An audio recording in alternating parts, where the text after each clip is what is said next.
lunch was too good. Good afternoon. Let's try it again. Otherwise, I'm walking straight out. Good afternoon. That's good. That's good. The reason I stopped the introduction, it is full of lies. So if there is one speaker who does not know anything about what he's going to say, it's me. And therefore, whatever I say, take it with a pinch of salt. So the next 60 minutes is going to be spent at your risk, because it's your time. You paid for it. But what's important is we're going to talk about you. Next 60 minutes is going to be a thinking journey. My objective in these 60 minutes is to try and show you an alternate perspective to the thoughts you go through every day, and show you that you can actually look at those thoughts in a different way than you normally look at. And I would have met my objective even if there is one takeaway for you to think about something differently. So in this thinking journey, you have to participate with me. You have to be with me as we walk through the 60 minutes. And we will talk about a lot of things, and we will try and look at those things from different angles. As we see around ourselves, there are large waves on the shores of a company, of a country, and of us as individuals. These large waves we've never seen before. They're unpredictable. They're untested. They're unforgiving. And we don't know how to deal with those waves. A fisherman on the shores does something very interesting. He ties his boat and goes home and waits for these waves to go away. And that is exactly what a lot of us have done. We've tied a boat, which is a mind, and gone home. And we are waiting and waiting and waiting and waiting for the waves to go away. However, this time, the only certainty is the waves are not going to go away. The certainty is of uncertainty. So if you have tied your mind up and waiting and waiting and waiting, you are already dead. And maybe you are the one who doesn't know about it. So therefore, if the waves are reality for tomorrow, and locking the mind and waiting for the waves to go away is not the answer, then what is the answer? There's a group of people who get extremely excited by these waves. Surfers. So when the fishermen run away from the waves to safety, the surfers take out their surfboards and run to the shores. Oh my God, it's a big wave. It's a bigger wave. And the bigger, the more motivated they are. And why is that? Why is that they think like that? They see an opportunity in the waves, and everybody else sees a threat in the wave. They're adventurous. It's a point of mind. But do such people exist in the world? When a diamond cutter looks at a rough diamond, what does he see? He doesn't see the rough edges. He sees an opportunity. He sees a vision. When a potter looks at rough clay, what does he see? He sees an opportunity. He doesn't see the dirt of the clay. When a mountain climber looks at the steep climb, starting from here to there, he doesn't get afraid. He sees an opportunity. He sees a mountain which nobody else has climbed ever before, and he gets excited. So in the next 60 minutes, we have to discover that leader within you who needs to get excited by these waves. He needs to get excited by what's happening around, the uncertainty, the impossibility of the situation. What is leadership? Leadership is making your team achieve things which people believe to be impossible. The word impossible. Making your teams and making you achieve things which other people believe to be impossible. What is impossible? Who has defined this word impossible, and therefore what should I think about impossible? And that is our idea number one. The word impossible is defined by reason and logic. And the mind gets trapped by reason and logic. There was an experiment which was conducted where a group of flies were put in a jar. And the jar was shut, tightened, the lid was tightened, and the flies systematically went and hit themselves against the cap because they wanted to get them out. After a period of time, the jar lid was open, the flies kept on flying within the jar, and not a single fly attempted to fly out of the jar. Because from attempting to escape, they had surrounded themselves with reason and logic. So the trapping of the mind is that we get trapped by reason and reason and logic defines the boundaries and prevents us from creating impossible things. If you look at a magician, the reason we like to see the magic is because he creates something in front of us which is beyond reason and logic. He creates magic outside reason and logic, and he creates impossible things outside reason and logic. And therefore, the question for us is, why don't we in our lives, who want to create impossible things because we want to be inspired leaders, think beyond reason and logic? Why are we so trapped with this reason and logic? And in this trap, how can we expect ourselves to create magic? So the first step in our mind is we have to step out from reason and logic. The word transform is changing the form of something. Transformation. You can only transform something when you give up a shape of being something. That is the only way you can transform to a different shape. So, reason and logic will tell us to be incremental. Reason and logic will prevent us from transforming ourselves to being something else. And therefore, my first step of today is that threats are great opportunities. And these opportunities are meant for leaders to create impossible things. And leaders who want to create impossible things have to create it outside the boundaries of logic and reason. Outside the boundaries of logic and reason. Now, can you do one thing for me very quickly?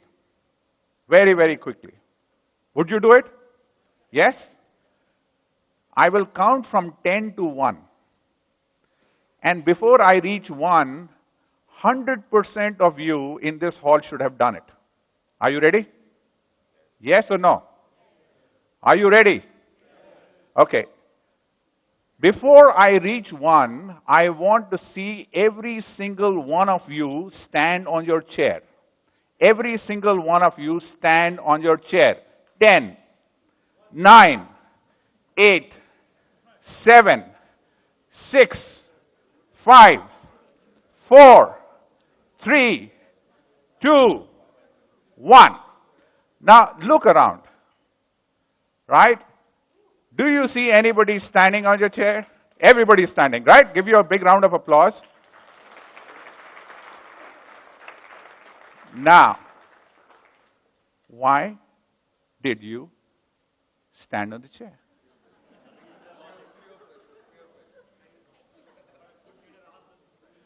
Because somebody asked you to do it, and you did the impossible. Please sit down. So the question you need to ask is, yes, somebody is Vineet Nayar who asked you to do it, but you did something which you have never done in your life, and you did it as a group, after school, that's right, and you did it without thinking. Instantly, everybody did it, and we created magic in this room. Yes or no? Right? A big round of applause to all of you. What will it take for you to stand on the chair on your own instructions? No reason, no logic. Right? And that is magic. The visual of this room, I don't know if somebody captured it on a photograph, I hope somebody shares this with you. You would have never seen a conference photograph like this ever before. Right? And we created magic. So in life, if we have to create magic, we have to stop fearing for reason and logic. Let's go to step 2. Point 2 is about something wonderful. The year was 1970. The time on the clock was 3 a.m. The boy was 8 years old. The railway station was Ratlam. He stepped out of the station to look at a wonderful view outside on the station. The life inside the humid, hot June train, second class, third class compartment was boring. The life outside on the train was beautiful. He stepped out, the train started moving. Somebody shouted, "The train is moving." The boy looked back and said, "I have the confidence that I can run and catch the train. And no worries." And he looked back at the station and kept on looking at this beautiful sight of chai, chai, chai. I'm sure you've heard that, right? It's a wonderful noise. And I wish all my kids, I take them to station to hear that voice, but nowadays people don't do chai, chai. They do it only in the night. But that guy got fascinated with all that happening, and the train started speeding. And then he turned back and started running to catch the train. Confident, 100%, competent and confident that he will be able to get onto the train. He catches the handrail by one hand, predominantly because he's too small to catch it by two hands, and tries to pull himself up. And that is the first time he falls. He suddenly discovers that jumping on a train when it is in stationary and when it is in motion, it's two different things. The law of physics is not supporting for him to come in. But he got up, again confident, ran, tried to get onto the train, fell again. Got up again, ran, confident, fell again. This is the first time the word fear enters his brain and saying, is it for me to get onto the train, or is there a possibility that I may not be able to get onto the train? And a decision point, he reaches a decision point, should I not run or not run? Or cry for help or not run? He decided, I'm going to take a chance, and he starts running. As he runs again, he tries to get onto the train is moving faster, he falls again. He tries again, he falls again. Again, his mind gives up the fear and now is overpowered with doubts. Remember, we were self-confident that we will be able to get onto the train, that he will be able to get onto the train, and now he had fear, and now he has doubt. And now 70-80% of his mind says you will not be able to get onto the train because you've tried already 8 times. And therefore the doubt settles in, and therefore his mind slowly starts freezing into inaction. And he's faced with a decision all over again in terms of should he run or should he stop? And he keeps running. He decides to take a chance. And he starts running. Despite the fact he's losing the battle, he starts running. A vegetable vendor sees all this unfold from the corner of her eyes, runs, picks this guy up, and throws him in the last compartment of the train for him to be reunited with his family. I've always wondered, why did I run? Why did I take the chance? Why did I keep running despite all logic and all fear telling me that the right answer was to stop and shout? And that lesson has taught me one big lesson in life, that life is about taking chances. And there is somebody out there waiting to throw you on a train you just missed. It is not about logic and reason. Logic and reason, you can die with fear. But I'm not dead, I'm alive. And therefore, it's taking chances. If you're not taking chances, there is nobody out there who will throw you in the train. In 2005, I was faced with a decision of joining HCL, a $4 million company, or a large FMCG company. I took a chance, decided to join a small company. Fortunately, IT industry grew, and so did I. In 1992, I was doing extremely well, earning a lot of salary, celebrating being a top performer, and I took a chance in doing a startup. The startup virtually would have died had National Stock Exchange not been established. When I did a startup, did I know National Stock Exchange is going to be established? The answer is no. So a lot of this same is true within 2005 when the turnaround of HCL was happening. Took a chance with employee first, customer second. Did I know it will succeed? The answer is no. So if you're not going to take the chances, how are you going to succeed in life? That brings me to the second part. It's not just taking chances, it is taking structured chances. What does a scientist do?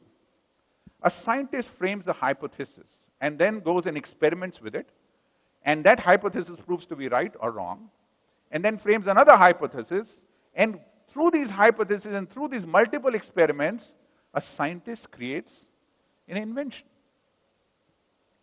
In life, if you want to innovate, you have to take series of structured chances, series of experiments to create innovation. So when you say that you want to create innovation, and you want to take chances, and you don't structure them, you will create nothing. So the critical success factor number 2, a takeaway, is life is about taking structured chances.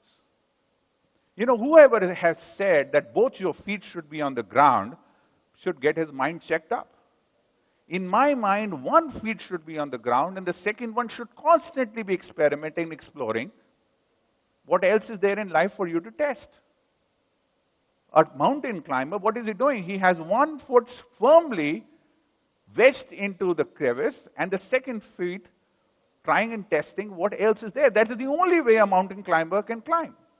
Same is true with any sport. The second foot has to be there. So in life, if you figure out 2 things. Number 1, life is about taking chances. If you are not taking chances, you are already dead.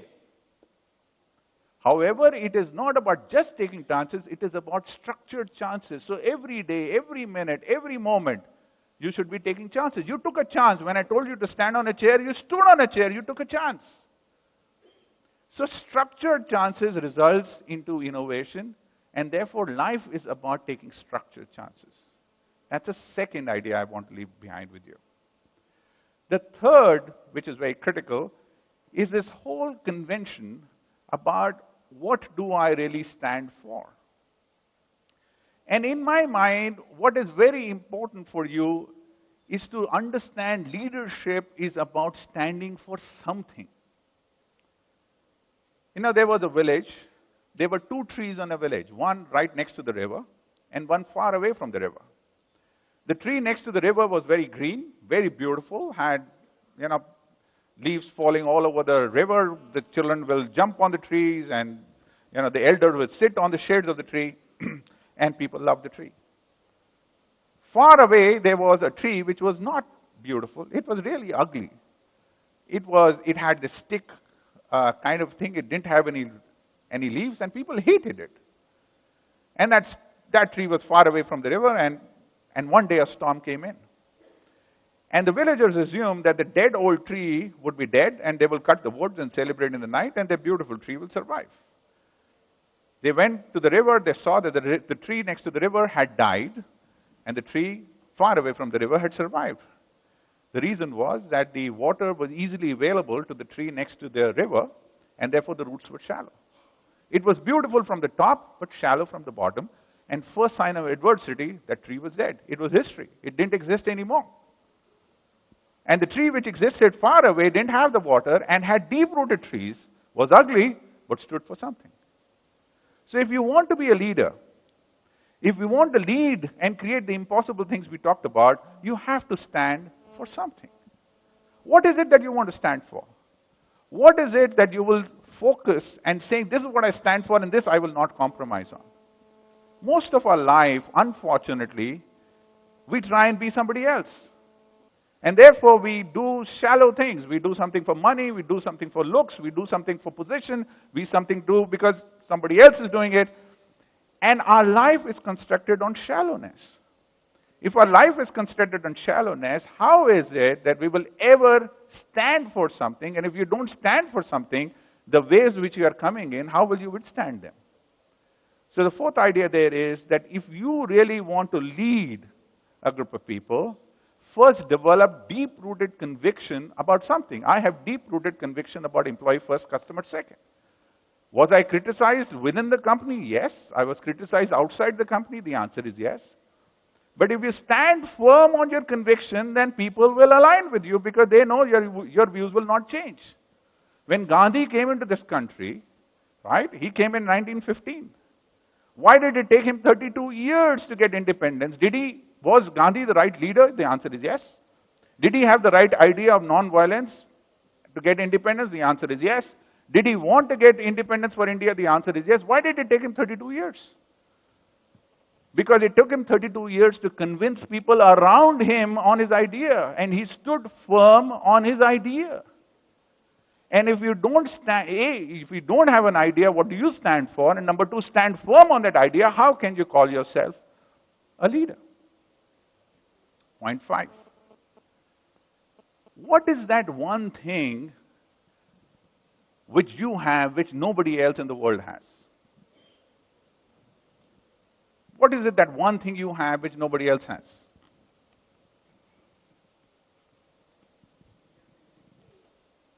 You. Right. You are the only kind. We are 6 billion human beings on this planet, and you are the only one who are like yourself. There must be a reason. There must be a reason. Then why are we trying to copy somebody else? Why are we trying to be like this person, be like that person? Why are we not leveraging ourselves on our uniqueness? And that's a big mistake we made. There was a boy who had only one arm. He wanted to fight judo. He went to his coach and said, I want to participate in a tournament. The coach said, yes, you can. However, you have to do what I tell you to do. He says, what is it? He says, I will show you one move, you do this move, and that's it. The boy got very frustrated, only one move, I need 2 moves, I need 3 moves. He says, no, only one move.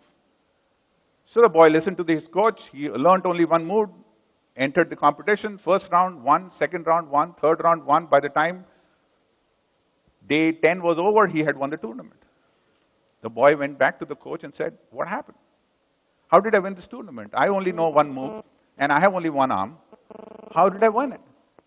And the coach said something very interesting, which is very important for us. He says, there is the move which I taught you has only one defense. And that defense is that the opponent has to catch you by the right arm, and you don't have a right arm. Therefore, he took the uniqueness of the boy, and instead of looking at the downside of being one-sided, he converted that into great opportunity. So instead of looking at your uniqueness, your organization's uniqueness, your country's uniqueness, a lot of people criticize India. A lot of people. And I'm one guy who says, thank God I was born in this country. I have traveled wide, extensively, everywhere, and I don't want the roads. I don't want everything which works. I want India, because it has so much potential.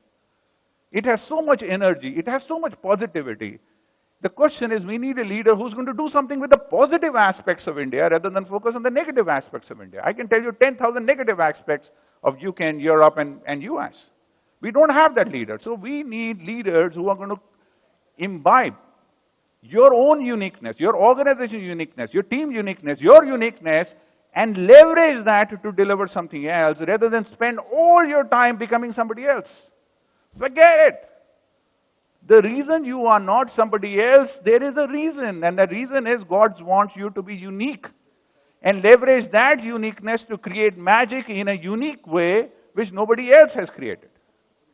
And that is the reason that you have to leverage your uniqueness. So let's summarize, and then let's get into some question and answers. So summary is that we have to understand that the world is about to collapse in front of us, and that is a certainty we have to believe in. And we have to see an opportunity exactly the way a diamond cutter, a plumber, electrician sees in it. And the way we will do it is by taking chances, a step-by-step chances. And only by taking structured chances we would be able to go further from there. And then we talked about uniqueness and how we're going to leverage our own uniqueness to be able to drive that chance, the structured chances. And then we talked about the fact that we need to leverage our uniqueness, and the leverage of uniqueness has to do with all the components which are around us to deliver that. In the end, when a grandmother picks up a child and defines the vision for that child, everybody in the family believes in that vision the grandmother defines, because there is no logic, there is no reason for that vision, but still everybody believes what Amma has defined for the child. And that is what we need to do. If we want to transform ourselves, if we want to transform our teams, if we want to transform our companies, we have to understand that we have to believe in ourselves, believe in our vision, and we have to give up logic and reason and understand that we are the way we are to create impossible. And that impossible is created beyond the boundaries of logic and reason. Thank you.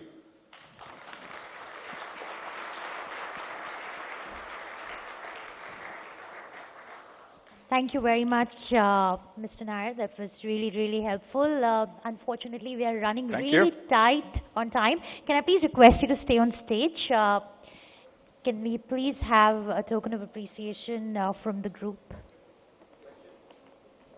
Okay, we have time for a couple of questions, I guess. Okay. All right. Sorry, I was looking for the time clock here, and the clock was there, so I... Hello. Yeah. If you don't mind, I'm going to go first, right here. Yes, please. Nurain Fazal. I'm going to put you on the spot. You said something about needing to take advantage of strength. So if you were a political leader, let's say of an established country, party, say Congress, what would you do right now? What strength would you leverage? And what structured chances would you take to create some magic and win 2014? So I'm right now writing a blog on it. Okay. And I have strong views on it. First is I will stop doing anything new. And I will focus on the interface between the citizen and the service delivery. And I truly believe that by focusing on efficiency of delivery of citizen services to the citizen, we will create the energy which is required in this country for the citizens to take the responsibility of growth. By focusing on policies and all that stuff, we are doing the big things, but none of those big things are reaching the citizens. So I would focus on efficiency of citizen services as one idea, and only one idea, and focus on it for a couple of years, get that going, and the rest will go automatically on its own. So as in with Gram Sabhas, area neighborhood Sabhas, is that what you mean, or actual process? So the objective is very clear. It is not. It is with automation. It is with attitude, it is with structures, it is with innovation, it is with ideas, it is with accountability, it is with measurement. But what is that one thing as a government I'm going to focus on? You know, if there is one thing, and that is going to be citizen services, not schemes, not poverty alleviation, nothing of that. Whatever I have promised, or whatever schemes are there, deliver that. Whether it is justice, whether it is information, whether it is ration card, whatever it is I have promised, focus for the next 5 years in delivering that to the citizen. You've got 5 months, though. But anyway, thank you. The gentleman at the back. I just wanted to ask one more thing. The first thing you said was about reason and logic, and subsequently you spoke about structured chances. Somewhere they contradict? No, they don't, because when I said reason and logic, I was talking about we are trapped in reason and logic when everybody tells us why you can't do it. I did that experiment with you, right? And telling you that the magic really is created outside the boundaries of reason and logic. Now, how do you experiment outside the boundary of reason and logic? Is that structured chances? Is the way the scientists experiment in a structured fashion beyond reason. So reason and logic, in my definition, not the English definition, is when you get trapped in an excuse culture that nothing better can happen. Because our government is corrupt, we can't grow. Because Chidambaram is not taking some decision, we can't grow. Because somebody else, roads are not there, I can't go to office. Right? So that's an excuse culture. That's a reason and logic. And beyond thinking beyond that logic, reason and logic, and finding ways and mechanisms to get things done outside the reason and logic is taking structured chances. Vineet, we had Mr. Narayan Murthy yesterday to deliver the keynote address. He threw up a lot of ideas. We also talked to him about his going back to Infosys, and you come from the same space. What do you think was the strategy reboot idea that Infosys went through, and what caused them to recall Murthy back to Infosys? So first is, I'm not an expert on it, but I do notice you call him Mr. Murthy and you call me Vineet. And I'm so glad about that. And I think there is where the problem is.